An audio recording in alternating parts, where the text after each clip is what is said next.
Hey, this is Max Levine from the law offices of Max Levine, working from home today. We've been talking to a lot of businesses at very, very early stages, pre-revenue, when funds are tight, and they want to do things the right way, but they kind of have to prioritize their legal needs because of cost constraints. So we've come up with a list of 4 things that pretty much everybody should be thinking about, not necessarily doing or spending money on, but definitely considering in terms of their legal needs. First of these is business entity formation. Even for solopreneurs, it generally makes a lot of sense to operate as an LLC or a corporation. Here in Florida, that's pretty cheap. You're talking about less than $200 to form a business entity, less than $200 annually to maintain it, and it offers a wide range of protections. For more information on that, we have a whole super long, boring video on that on our blog at maxlevinelaw.com/blog, Business Entities 2021, I think.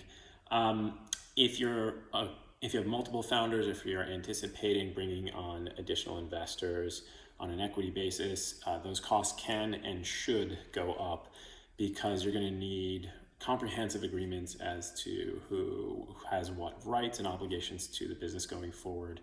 And obviously those are going to be a little bit more complicated than just filing something with the Florida Secretary of State and getting an EIN, yada, yada, yada. Number two, looking at my list. Number 2 is intellectual property.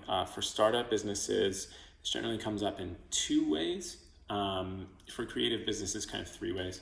So the first is trademark and service mark. So if you have a brand, if you have a logo, if you have a product name, before you invest money into that, you want to make sure that it's actually yours. And that means conducting a search for that trademark or service mark. And then if it's possible, it usually makes sense to federally register that mark to make sure that you can protect your rights to the brand that you're building.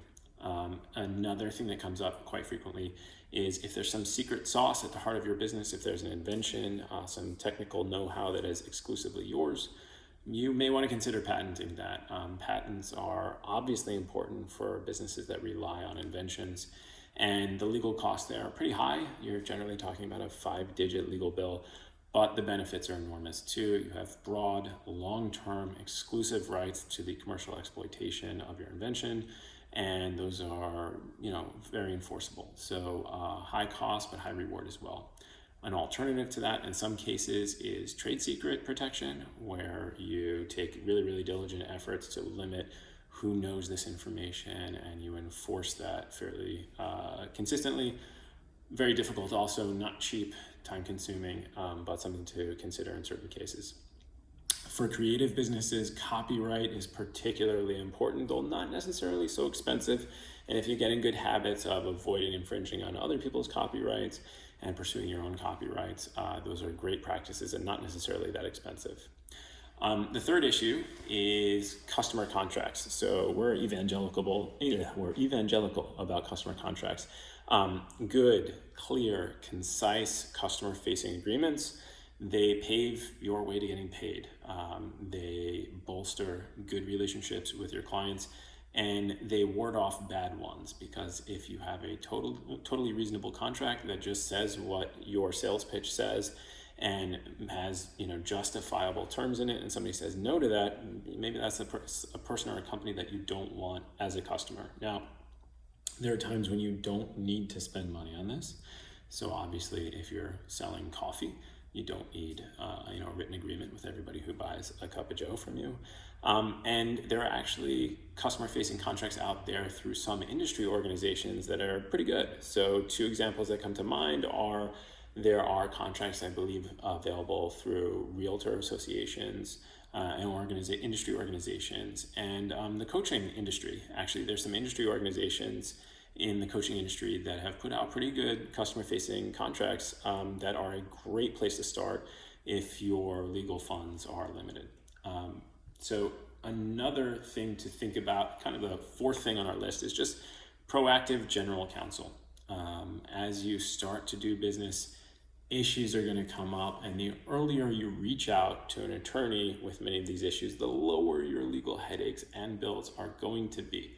So we're talking about issues like problematic employees, taxes, any notices you may receive, any questions you have about your obligations to the government, Having somebody review your commercial agreements with your vendors or any space you may be leasing. All of those things, yeah, it sucks to pay the bill when you don't have a legal problem, but trust me, it sucks even more when you do have a legal problem and that bill is now exponentially higher and your options are much, much smaller.